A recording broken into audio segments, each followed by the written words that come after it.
নমস্কার বন্ধুরা, তিয়াশাস রেসিপিতে সকলকে স্বাগত জানাই।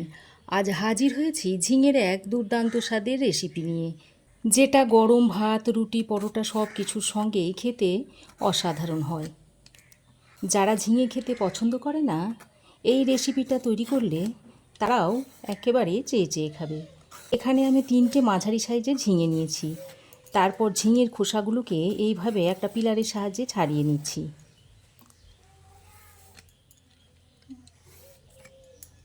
দেখুন, ঝিঙের খোসা ছাড়িয়ে বা ঝিঙেগুলোকে আমি কেটে নিচ্ছি। ঝিঙে দু মুখটা কেটে ফেলে দিয়ে তারপর ঝিঙেগুলোকে ছোট ছোট কয়েকটা টুকরো করে নিচ্ছি। তারপর আবারও একবার এইভাবে ঝিঙেগুলোকে কেটে নিচ্ছি।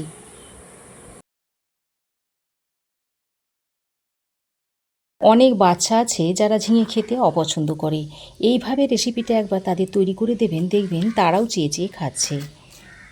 দেখুন, এইরকম খুব ছোট ছোট টুকরো করে ঝিঙেগুলোকে কেটে নিচ্ছি। দেখুন, সব ঝিঙেগুলোকে আমি এরকম টুকরো করে নিয়েছি। এবার একটা বাটির মধ্যে তুলে নিচ্ছি। দেখুন, ঝিঙেগুলো টুকরো করে নিয়ে তারপর ভালো করে ধুয়ে নিয়েছি। তারপর এক্সট্রা জলটা আমি ভালো করে ঝরিয়ে নিয়েছি। কেটে ধুয়ে নেওয়া ঝিঙের মধ্যে অল্প পরিমাণে একটু নুন দিয়ে দিচ্ছি। নুনটা দিয়ে ঝিঙের সঙ্গে ভালো করে মাখিয়ে নিচ্ছি। নুন দিয়ে ভালো করে ঝিঙের সঙ্গে মাখানো হয়ে গেলে এবার এটাকে 5 মিনিট রেস্টে রেখে দিচ্ছি। এবার আমি এখানে 2টো আলু খোসা ছাড়িয়ে জলের মধ্যে ডুবিয়ে রেখেছিলাম, যাতে কালো না হয়ে যায়। এবার এরকম একটা গ্রেটারের সাহায্যে আলুগুলোকে একটু গ্রেট করে নিচ্ছি। এই বাটির জলের মধ্যে আলুগুলোকে গ্রেট করে নিচ্ছি, তাহলে আলুটা আর কালো হয়ে যাবে না। 2টো আলুকে আমি গ্রেটারের সাহায্যে গ্রেট করে নিয়েছি। এবার এটাকে 2-3 বার জল পাল্টে পাল্টে এর স্টার্চটাকে বার করে দেব। এখন গ্রেট করা আলুটা আমি ভালো করে ধুয়ে নিয়েছি। এবার আমি এই গ্রেট করা আলু থেকে জলটা ভালোভাবে হাতের সাহায্যে চিপে বার করে নিচ্ছি। খেয়াল রাখবেন যেন একটু জল না থাকে।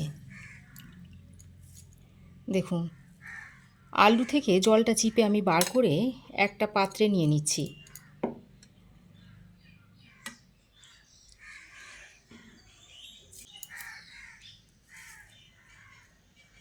এবার আমি যে ঝিঙেটাতে নুন মাখিয়ে রেখে দিয়েছিলাম 5 মিনিট, সেটা থেকে আমি এইভাবে হাতের সাহায্যে চেপে জলটাকে বার করে দিচ্ছি। তারপর এই আলুর মধ্যে দিয়ে দিচ্ছি।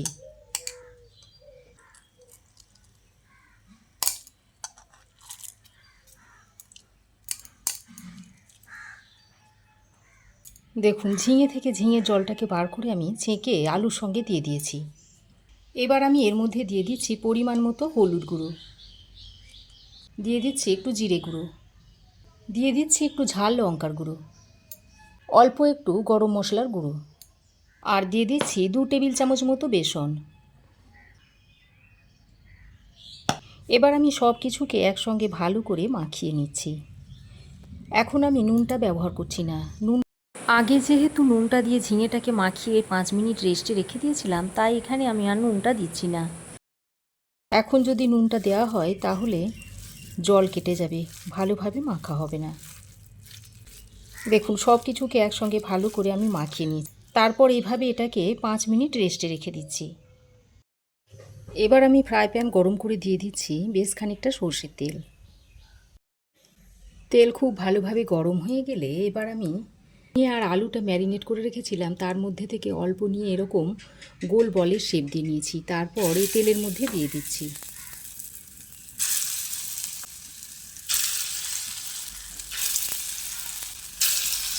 আমি অল্প অল্প করে বড়াগুলোকে ভেজে নিচ্ছি।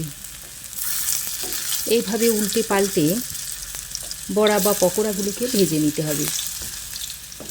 কম সিফটের পকোড়াগুলো আমি লালচে করে ভেজে নিয়েছি। এবার এগুলোকে আমি তুলে নিচ্ছি।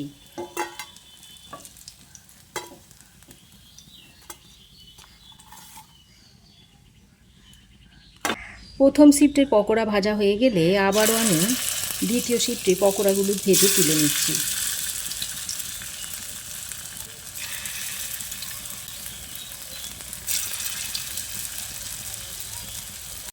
বন্ধুরা, ঝিঙের রেসিপি আপনারা অনেকভাবেই খেয়েছেন। এইভাবে একবার বানিয়ে খেয়ে দেখবেন, খেতে অসম্ভব টেস্টি হয়। আর যারা ঝিঙে পছন্দ করে না তারাও ঝিঙে এভাবে দিলে চেটে চেটে খাবে। দেখুন, দ্বিতীয় শিফটের পকোড়াগুলো ভাজা হয়ে গেছে। এবার এগুলোকেও আমি তুলে নিচ্ছি।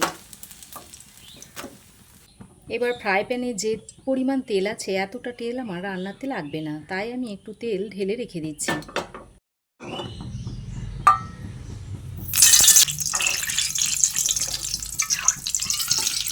দেখুন, কিছুটা তেল আমি ঢেলে নিয়েছি। আর এই তেলের মধ্যে দিয়ে দিচ্ছি এলাচ, লবঙ্গ, দারচিনি, দিচ্ছি একটা চেরা কাঁচা লঙ্কা, আর দিচ্ছি হাফ চামচ মতো গোটা জিরে। তারপর ফোড়নটাকে কয়েক সেকেন্ড ভেজে নিচ্ছি।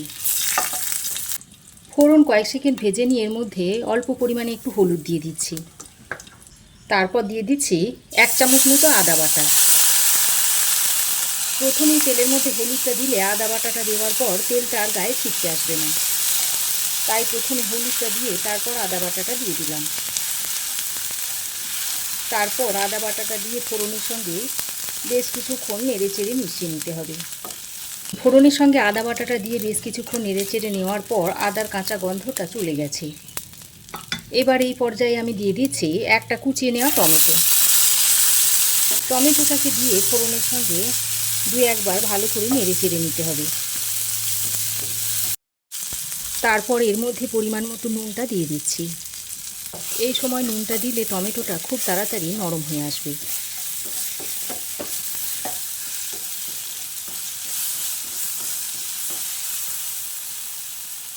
আমি এর মধ্যে অল্প একটু জল দিয়ে টমেটোটাকে ভালো করে কষিয়ে নিচ্ছি।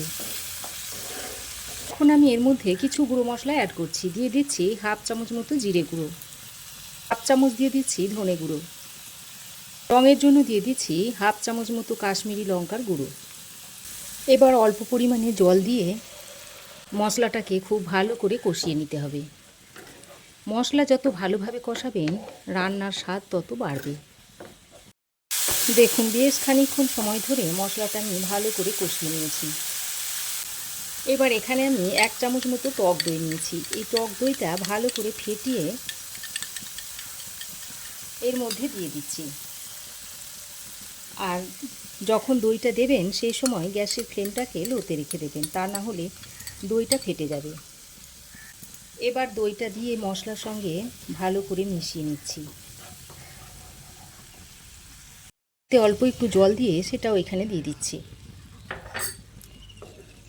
তারপর সব কিছুকে একসঙ্গে ভালো করে নেড়ে চেড়ে মিশিয়ে নিচ্ছি। দইটা দিয়ে খুব ভালোভাবে নেড়ে চেড়ে মিশিয়ে নিয়েছি। এবার এর মধ্যে অল্প একটু কসুরি মেথি নিয়ে এইভাবে হাতের সাহায্যে ডলে দিয়ে দিচ্ছি।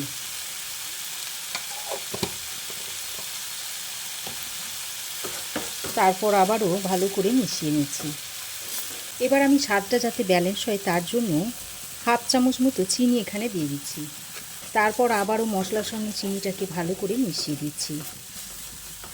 এবার আমি এখানে পরিমাণ মতো জল দিয়ে দিচ্ছি। জলটা দিয়ে সব কিছুকে একসঙ্গে ভালো করে মিশিয়ে নিতে হবে।